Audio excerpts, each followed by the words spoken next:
Well, welcome everyone. My name is Miles, founder of Presto. My co-founder will be here on fairly recently.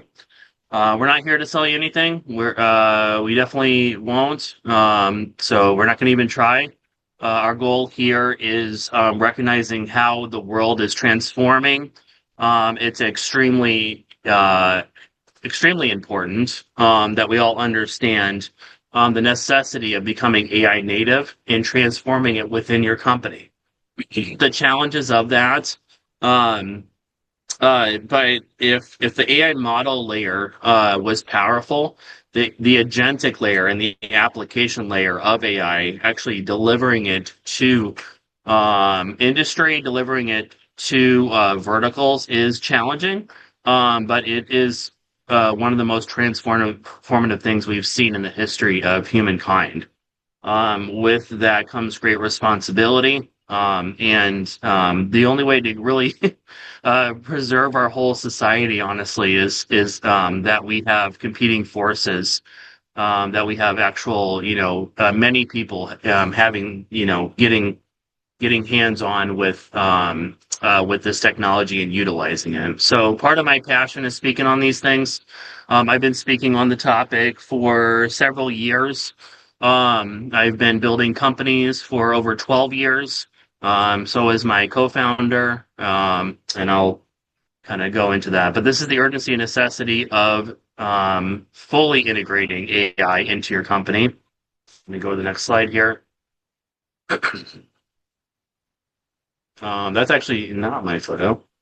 Um, I guess a little background on me. That me and my co-founder both have pretty impressive backgrounds. I will say that I've also been asked to consult for a Fortune 50 company, um, speak at other large organizations such as the GSDC Council, and the list goes on this topic. So you're in good hands. No, I've been thinking about and building in with AI agents for a long time in real B2B settings. But yeah, let me get into it. Yeah, like I said, this shouldn't belong to a few. If the AI application layer, only a few companies actually get a hold of AI agents. Power, advantage, leverage will be, consolidated to the hands of a few. And we're really desire as a company, even as Presto, but even internally as individuals, to see everybody have access to this. Yeah, let me skip ahead. My co-founder Justin will be on here soon. Right now there is a race going on, so everyone is adopting. But not I'm on, by really. the way. Yeah, yeah, Justin's on here. If you wanna say a few words, Justin. I just got on. I'll let you talk for a little bit, and then yeah, I'll let me see what's going on. Yeah, basically, Justin, I was just kind of going over our background, just a hair, kind of our motivations to ensure like everybody has access to these technologies and not just centralized and consolidated to a few. And just kind of you and I's background, Justin, in building in the space and the success we've seen. Now, right now, everyone is trying to adopt AI, but literally no one is actually transforming their company. So 88%, according to McKinsey, 2025, 88% of organizations now use AI in at least one business function. 95% of business Gen AI pilots show no measurable profit and loss impact. That's insane. So these are good faith efforts. 5% capture real compounding value. So what is that gap? How do we use AI and be AI native, going forward? And there's so much to this topic that it's actually broken into four pieces. Justin and I'll be giving a presentation here once every 2 weeks. So stay up to date. Each presentation is going to be packed with useful insights and hands-on knowledge. So AI adoptive versus AI native. Of course, AI, adopting AI is like AI assistants, humans with tasks, tools bolted onto other human-shaped workflows, productivity gains, on the margin, organization charts, cost structure is basically unchanged. You're basically trying to bolt on AI into your current organization. Okay. This totally flips in an AI native company. You know you're an AI native company when AI actually executes the work. Humans are here to oversee that. And the way I'd like to describe it is the era we're heading into is that if you have an employee, a team member, or yourself sitting in front of one session, even with an AI agent, give with a bunch of tools going back and forth, you're doing it wrong. If if you're this is just as wrong as if you're a manager and you have an employee, that has access to all your systems and stuff like that, and then you're constantly telling them the next thing to do, telling them the next thing to do. This is a good start because you have to start here to understand how much you can trust. But if you are micromanaging your AI agent, you are not an AI native company. You need to fire that AI agent, and you need to find an AI agent you can trust. Now, AI agents are new, and so the way I want you to think about it is, you find one task that's very repetitive, that is a bit time consuming and tedious, and then you have the AI agent do it. Now you start off not micromanaging, but training. Think of it as training. So you're training the agent to, actually do the task. You check for quality, and then when you can trust the agent to do this on a regular basis, set up what are called cron jobs. On a regular basis, I want you to do this 5 times a day. I want you to do this one time a week. I want you to do this 2 times a month. Whatever your pace is, um, assuming your agents, of course, have to have access, pretty good access to your systems, and you watch over. And then when that system is autonomized, just like an AI employee, you step back and you work on the next task, knowing that all these tasks are getting done in parallel. You kind of come back and check, on a regular cadence and less so over time.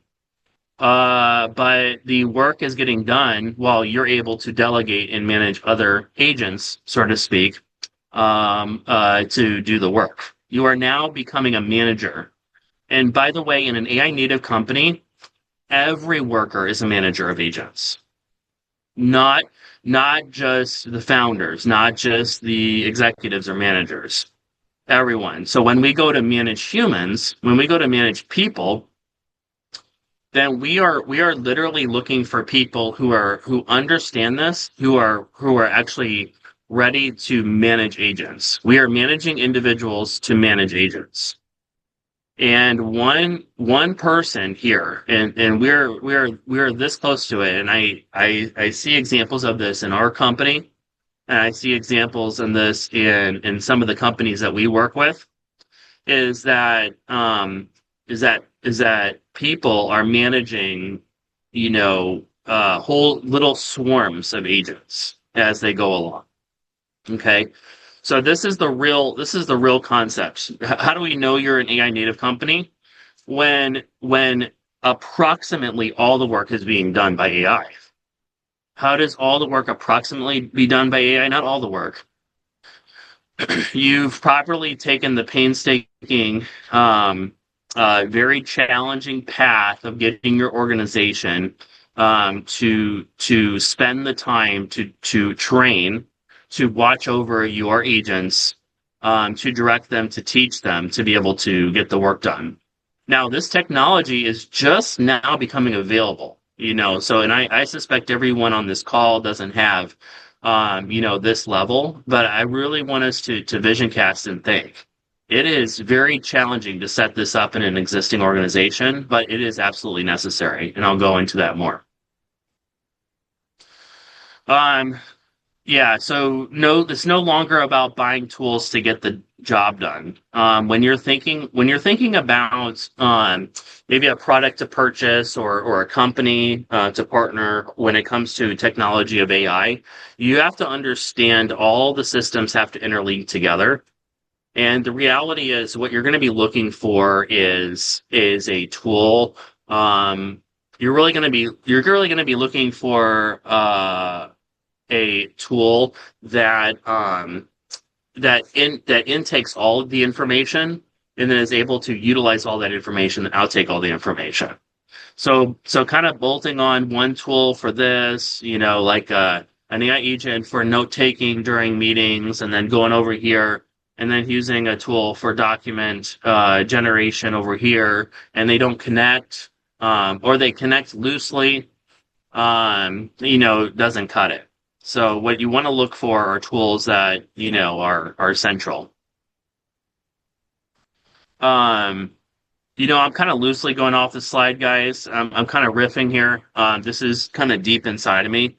But the reality is, if competitors adopt AI and become AI native, they're able to scale up and scale down very quickly. They're able to handle larger clients very, at last minute, all of a sudden, and then they're able to end a contract very quickly without having to fire a bunch of people.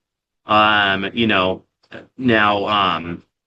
I'm not going to talk about. I do want. I can totally address, the concern we all have about employment of the future and work of the future. And I am, I'm very human centric when it comes to these things.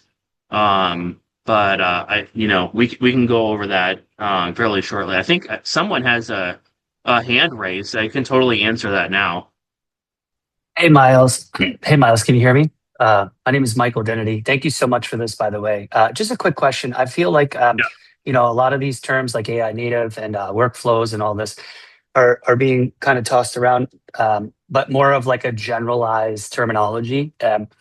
Nevertheless, in each person's, journey, whether startup 0 to 1, 1 to 10, whatever, um, how do folks know what tools to use and when to implement those tools and to deploy those tools, right? Like, so human in the loop versus completely agentic, and then managing that agent.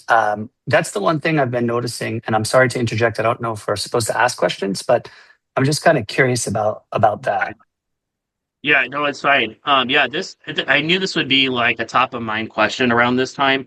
Kind of, it is a big topic. And I actually have, I believe, one and a half or basically, or at least one whole workshop, in Founders Bay. I think 2 weeks from now, or the week after next, I can kind of go over that at the end of the fact that uh of the fact that how do we distinguish between the two things? And one of the things I alluded to, and there's many, is like, does it, are all my human employees and team members managing swarms of agents? Every single one individual team member managing swarms of agents to go do the work effectively. In other words, we're at the point where, clear as day, if you're using an agentic tool versus, using an AI employee, really is what they are. If you're not at least 5x, 10x, 20xing your output, I mean, depending on the task, depending on how nuanced this sounds wild. And you can automate some tasks way, way, way more than other tasks, because other tasks are way more nuanced. And gosh, this is such a broad stroke, because every industry is very much different. Like, Michael, what industry are you in?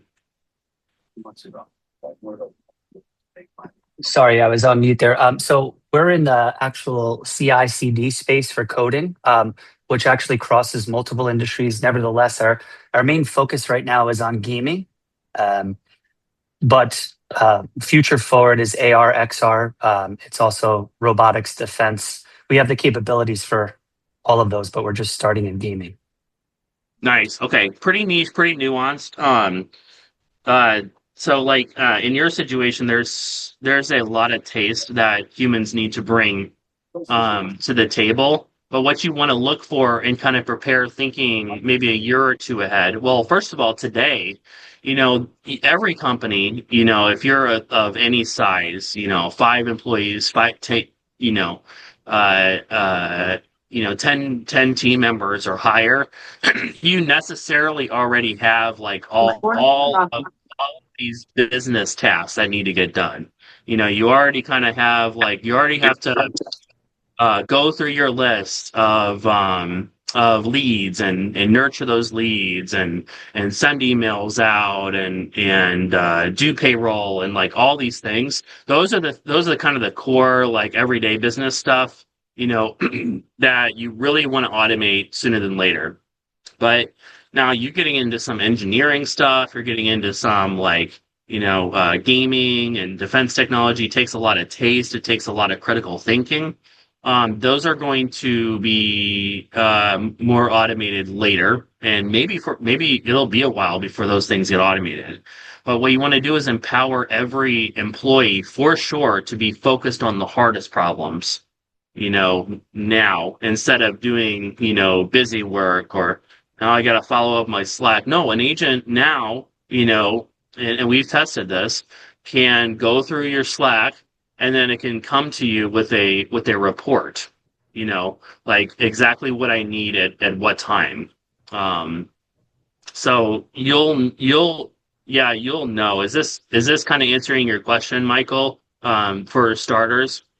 Yes, no, it does, Miles. I appreciate it. So I guess what I hear you saying is companies going forward are only as good as their highest constraint. It's more of like the philosophy of constraint, right? So if you can automate the constraint, you do that, and then the team can focus on more of I think what you're saying is that taste. That's a big term right now in Silicon Valley in New York City. That's where I'm from. Taste and more creativity, because that's going to separate the winners. Like I think that's the new moat, right? Is creativity and taste as opposed to Activity. yeah the generalized. Everybody's getting pushed to the center, but the outlier is going to be the one who wins. Is that correct? Or Yeah, I would imagine if you, yeah, if you do, and the hard engineering part too. Um, so if you have, imagine an employee, they're considering they're really experienced, you want to win them over, you're gonna win or die by your talent, hardcore engineering, and they're like, oh my gosh, this company literally like I can talk to my agent and have it do all of the tedious work. I can really focus on, product. I can really focus on engineering. I can really like do what I love to do. And it's like, oh, I want to work for that company. And so you can have a talent attraction mechanism that helps you win too. And by the way, if your competitors are doing this and you're not, you're going to lose talent. You're going to lose critical team members, and it's going to be at some point, it's going to be fatal to your company without adopting it. I can't stress that enough. Like the stuff I'm talking about right now is literally do or die at this point. Moving. There's so much to this. But another thing coming to mind that you really want to look for is you don't want to wait to adopt AI. It's true, but also you don't want to adopt the wrong tools where you're stitching them all together. So you don't want to, yeah, you don't want to kind of, and maybe you do a little bit, right? So like, if you're an accounting firm in the 90s, you want to adopt, this crappy version of Word, Excel, that came out. I think it's by IBM or something crazy like that in the 90s. You know what I'm saying? You want to adopt it knowing that you'll probably change it. The problem is with AI, we're moving like at least 10x faster in technology than we did back then. So new products are coming like when they used to come out like every 3 years, during the technology, the software revolution in the 90s and early 2000s, with technology getting deployed in companies. It's now coming out in, these products are coming out like new ones every, 2 to 6 months at most. I mean, it's just like unbelievable. Like there's honestly like an enterprise is like analysis paralysis. It's like what in the hell products do I look for? And I'm gonna go over that. I You wish have I could. modern AI companies right now that are disrupting, 2-year-old AI companies and pushing them out. Like Yeah. it's a wild time to be alive. Do I hire AI agentic workflow Harvey, or do I wait a few months and adopt an AI employee, general tool?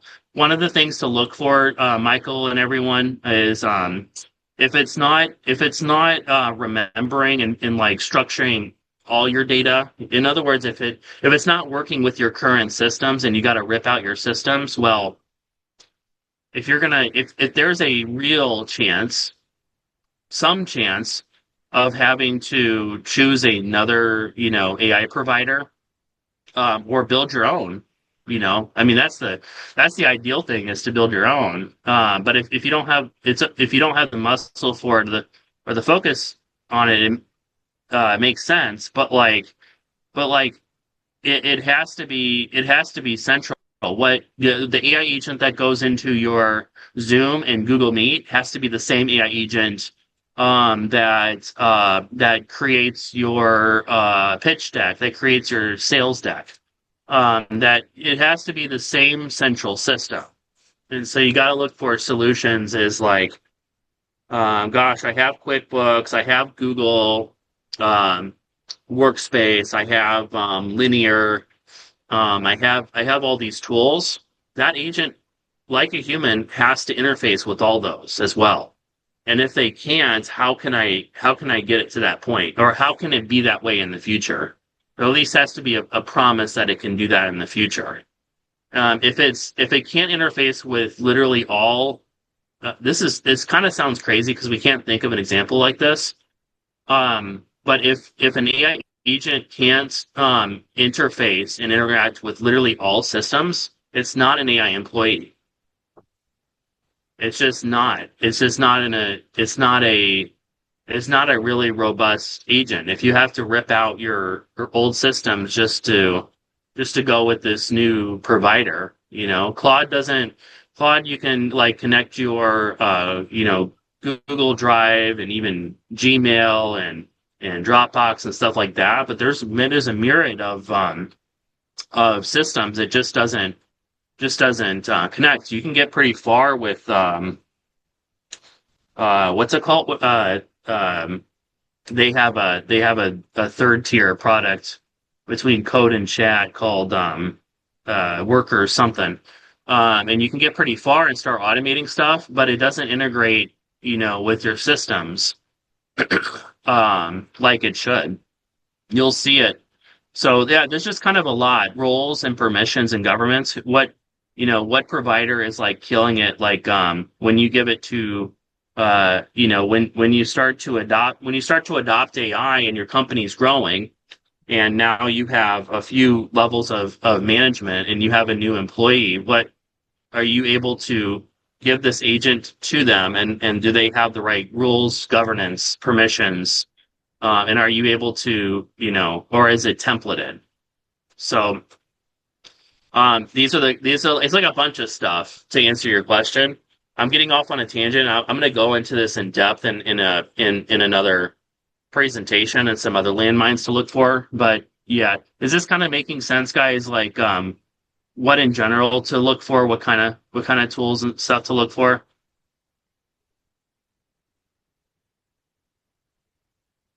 I can answer. I don't want to hijack the call, but uh, you Oh, that's mentioned fine. Harvey. It's like you have Harvey, but then you have Lagora, right?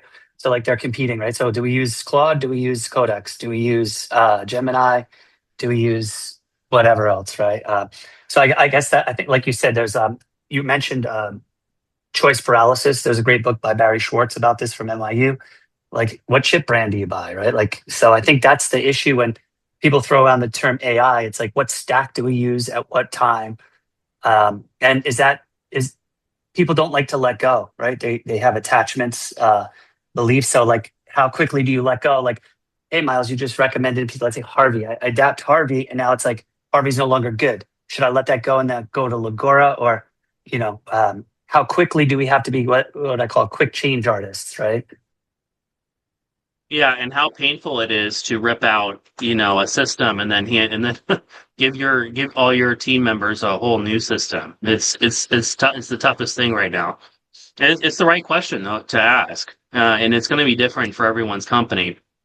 But after this, guys, yeah, if you're like really like if you're like I have got to do this, and that's your own agenda. Make sure to add me on LinkedIn. And if you want to kind of deep dive into this more, we can probably set up a little meeting between Justin and I and kind of game plan. We're also like really thinking about this and realize how exponentially compoundingly beneficial this is for our company, but also like how lethal it is if we don't do it correctly. So just something to think about. Yeah, but make sure to, guys, anybody, and I know there's a lot of listeners that listen to the rerun recording. Just make sure to add me, Miles Maggio, on LinkedIn. If there's synergies, maybe we can set up a meeting. See, I'm gonna go on. Like I said, I'm gonna go much more into adoption and implementation later. Um, Actually, there's a lot. There's a lot. Looks like there's a lot of messages on chat. Uh, oh, someone posted a Stanford report. I don't know. Good report to read and follow. So there's a lot of people messaging here. Yeah, like I said, it'll be, yeah, follow Founders Bay too if you haven't already, is what she's saying. Question here means context and intelligence. Motion is the key. Do you think within AI agents, AI employees, you better need a generalist AI agent that can help you connect dots? Because at on point, different AI agents will be collaborating in one firm. Yeah, I mean, ideally, it's a specialized agent for your industry and your niche. Um, but you know, you really want to be looking for an agent that gets full context of your whole system. Those are generally general AI agents. Again, it's gonna depend on the company, really. Appreciate the talk. Will be a recording of slides after? I think there will be. I believe that is a question for the moderator. Usually they post it in Founders Bay portal is what I remember. LinkedIn. Okay. So yeah, guys, lots to talk about. Super exciting topic. Let me close this out. Yeah, and kind of like I was mentioning earlier, I'm already kind of covering a lot of this. We are truly experiencing like the fastest adoption of this. So I mean, really a matter of months will make night and day difference between whether you're caught getting behind and how that looks really is like you know uh you can adopt true AI native AI employees and become AI first and compound your workforce, do the hard investment of training, do the hard investment of finding the technology, implementing the technology strategically, and then you're able to handle more clients. You're able to um, you're able to spin up and spin down contracts with ease. You're able to lower your barrier to entry fees for your clients as a result, and that helps you win more deals, which then compounds into you being able to take on win more deals in the future. I mean, these kind of things really compound, and the opposite of that is a competitor silently and secretly starts adopting this, which has been the case before, and I've seen it. And you're wondering, you kind of starting to lose more deals for some reason, and you won't know about it. They won't say it. But it's kind of like, oh, we just kind of lost this deal here, we lost this deal here. That's just how things go. And then by the time you find out, exactly why, it's you're kind of playing chase. Maybe you're having to downsize, or maybe you're having to defensively price, and you lose your margins. And this is the beginning of how your company goes down. I've seen it. So really be careful. Um, yeah, workflows. Kind of, we were talking about things that just do specific, discrete workflows only. They're just good at that out of the box. You can't really customize the workflows. They only help you do decision making. They only help you do product development. They only help you, with small teams. You can't, you have to look, at what's kind of a holistic approach. It can be a stitching of multiple tools and multiple offerings, but um, really one AI agent, even just to put a deck together, a presentation needs a lot of information, a lot of access to your systems to put together. Uh, um, at Presto, of course, we implement this. Skipping over that. So, yeah, and yeah, this is a good guide, like how to think about what tools, or what systems to utilize, is like, really which one takes like less engineering, less human judgment. Takes some human judgment, but something you can't teach it fairly quickly. And what do you do over and over again? This is kind of the very repetitive, very kind of tedious work that you do.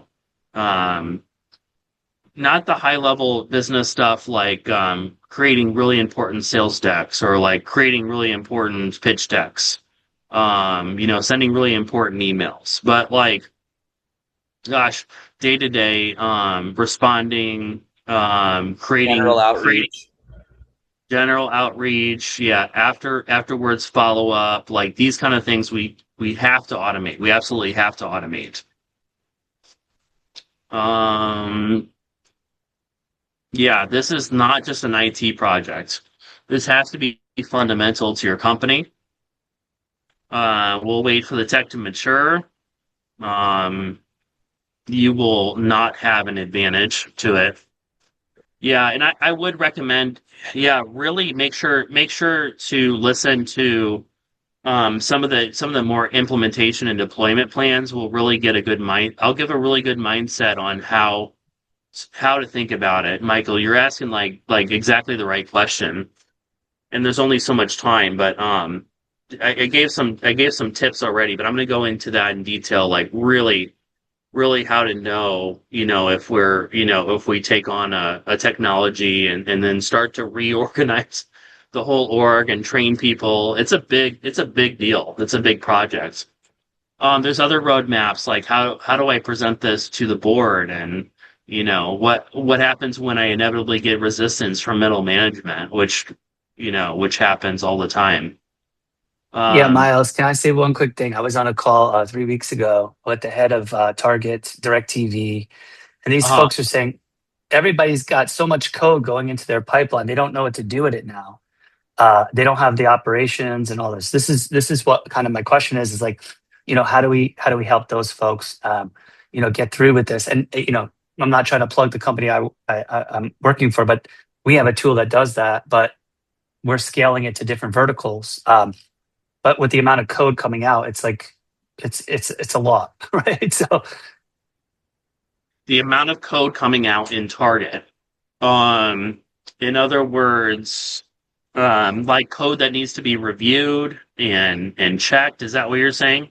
yeah, so both from the software perspective, from Target, DirecTV, Harness, all these companies that they gave public talks. It's available online, and they're all saying the same thing. Like you just said, middle management is kind of restructuring.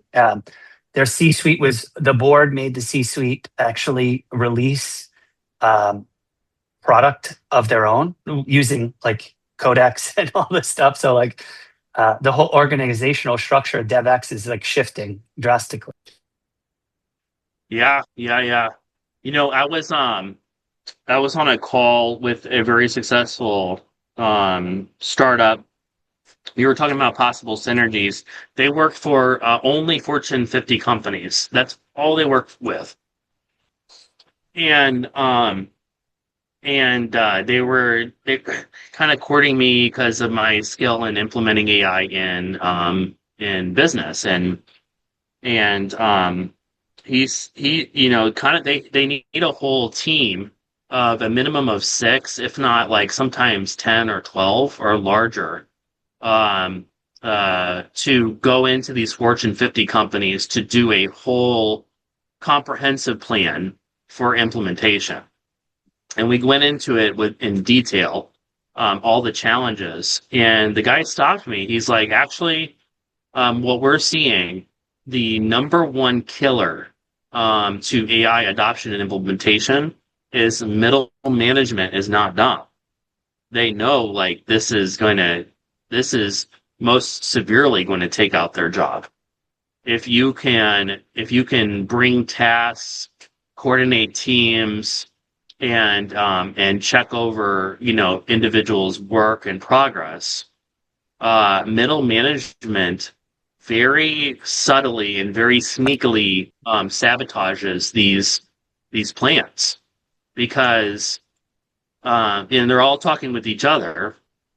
It's a hive mind of this is the way we've always done it, and even just wrapping your head around like giving these AI employees like whole even tasks, but whole like almost large parts of roles to do is just not.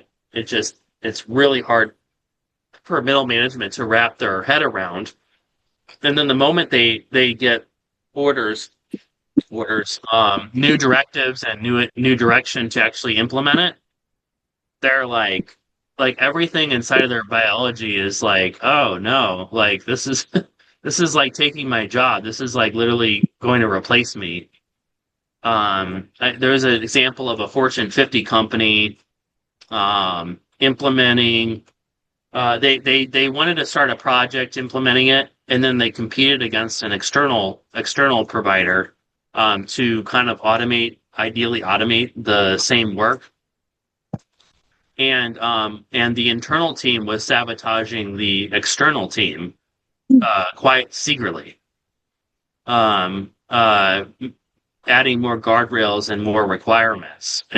Yeah. It's like so weird and it happens naturally.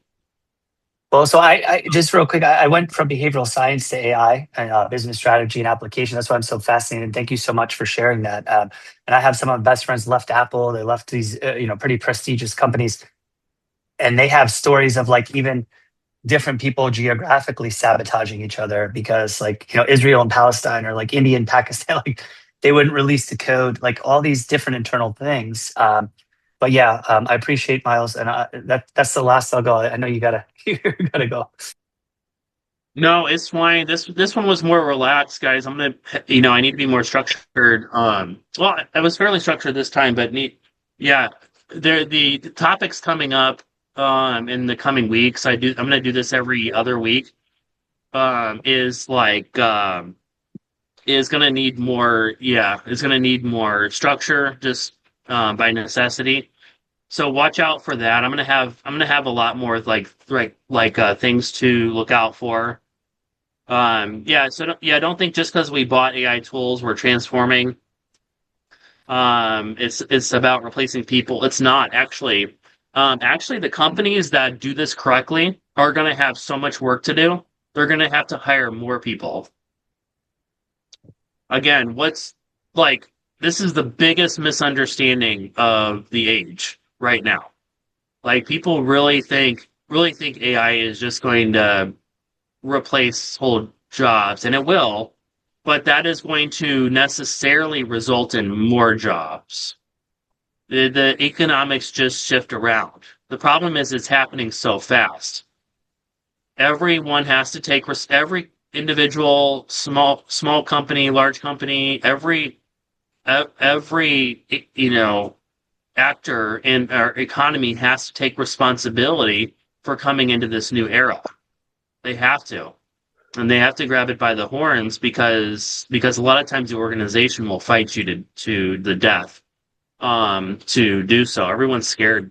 Everyone's scared about their job. Everyone's scared about their company going under. I'm literally these four, these 2 months, these four sessions series is literally how to do this and how to avoid it. We're doing it ourselves in our company. Um, AI first is a habit before it's a strategy. Yeah. So you got it. Yeah. So we have to get in good habits. You have to use it first as leaders. You have to, yeah, you have to reward it. I mean, it's painful. It's actually painful and expensive at first to utilize these tools before you really hone in and understand like the unit economics of it. So that's also the price to pay of being early. Token costs are high, but you have to learn it. You have to learn it. You have to spend you have to spend a good amount of money to see it work and to implement it correctly. You'll see it scale when you start using agentic systems.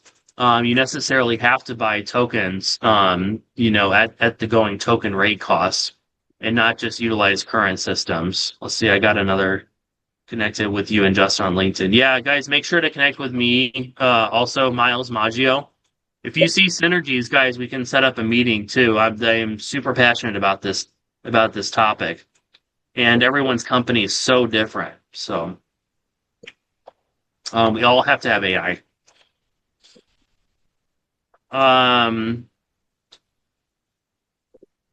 Yeah, I mean it's kind of the same system, same concept here. Um, uh, Actual reoccurring deliverables. Not just one human to like one session of AI. Like I gave a demo to a company to a person and like it literally just transformed their Google sheet right in front of us. That's not the impressive part. The impressive part is that it's able to do that the way you want over and over again every week and every month automatically. And so it takes real time to set these systems up. The technology is just now available. This opportunity is like just now. But yeah, guys, I have to go into so much more detail. I'm a little talk about analysis paralysis on what to talk about. There's so much on this topic. I'm super passionate about it. The next session is every 2 weeks. So June 23rd through Founders Bay, July 7th, and July 21st. Make sure to subscribe to Founders Bay. Make sure to send me a LinkedIn request. Set up a meeting if you think there's some practical synergies. And yeah, for now, I'll open it up for questions for the remainder time.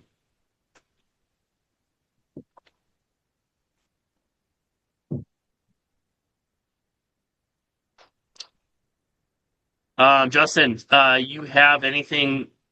you want to add kind of to this, the necessity of becoming an AI native company? Yeah, I mean, it's definitely not going to be a choice coming up very soon. You're going to be in competition with companies that are pushing for this, that are going towards, becoming AI native, and they're going to outperform you. It's, it's imperative. We see companies that, they don't adapt, they don't adopt the new technology, and they just get pushed out by companies that are.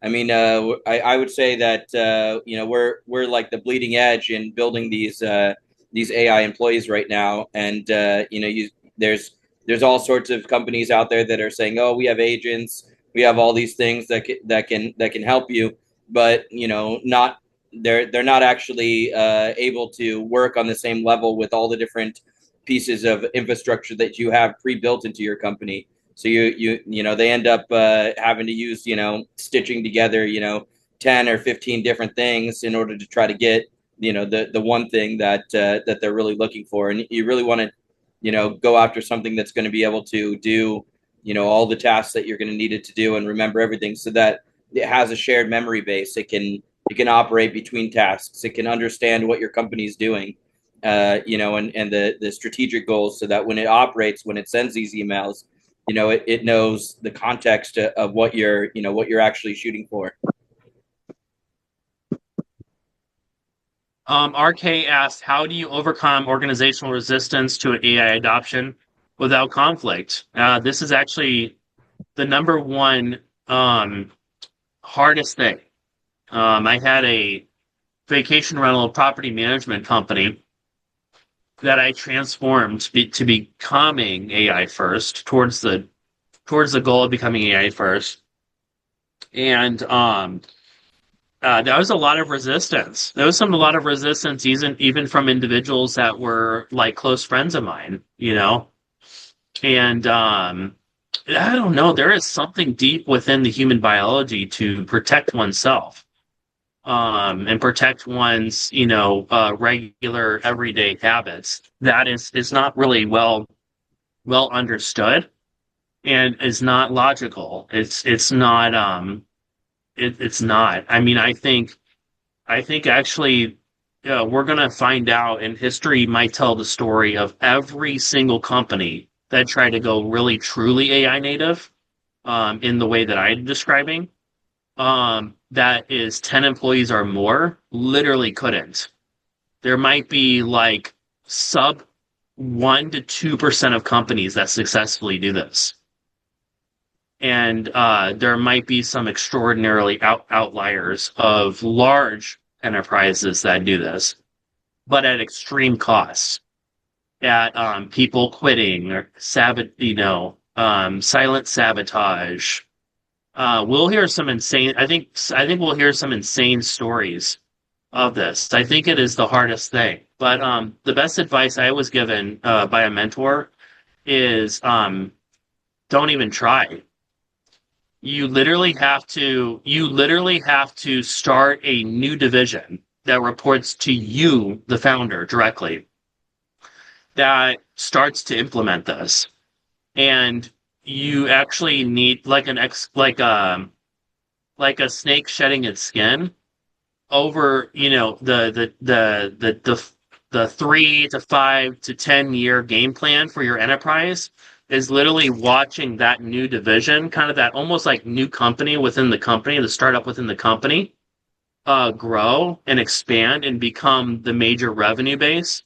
And those that want to voluntarily go from the old company to the new company, even if it's within the same legal entity, they can. Those that don't like it, maybe they can go over there, but you kind of keep them siloed for quite a while.